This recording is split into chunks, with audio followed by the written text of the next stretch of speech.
I created Sheetify Projects, an all-in-one project management toolkit built with Google Sheets and AppScript. This powerful toolkit allows teams to manage projects, tasks, analyze timelines, performance, and enhance collaboration through built-in personalized email templates and email automations for streamlining workflows.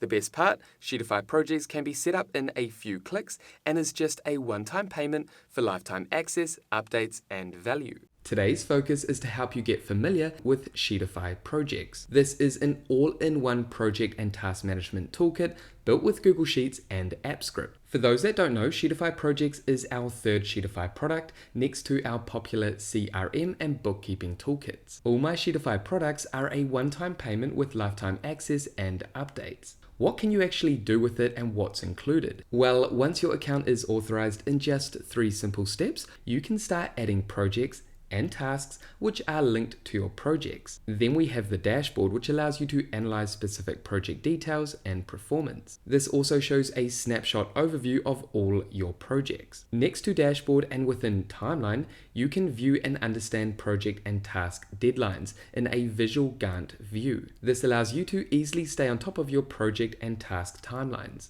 We also have a built-in calendar view for projects and a Kanban board view for tasks based on statuses. Within Sheetify Projects, you can also record and manage team interactions and send custom emails to your team in just a few clicks. Also, with our email automation feature, which can be disabled or enabled, you can allow emails to be sent automatically when an action has been triggered. For example, when a task status changes, send an updated email to the task assignee. This allows you and your team to stay on top of projects and tasks through email automation reminders and updates. Pretty cool, huh? In addition to these features and tools, you can send tasks to the Google Task app. You can also generate a form for capturing new project requests and more. And that is everything that we wanted to cover in this Sheetify Projects overview, showing you all the different tools and features that you have access to inside Sheetify Projects.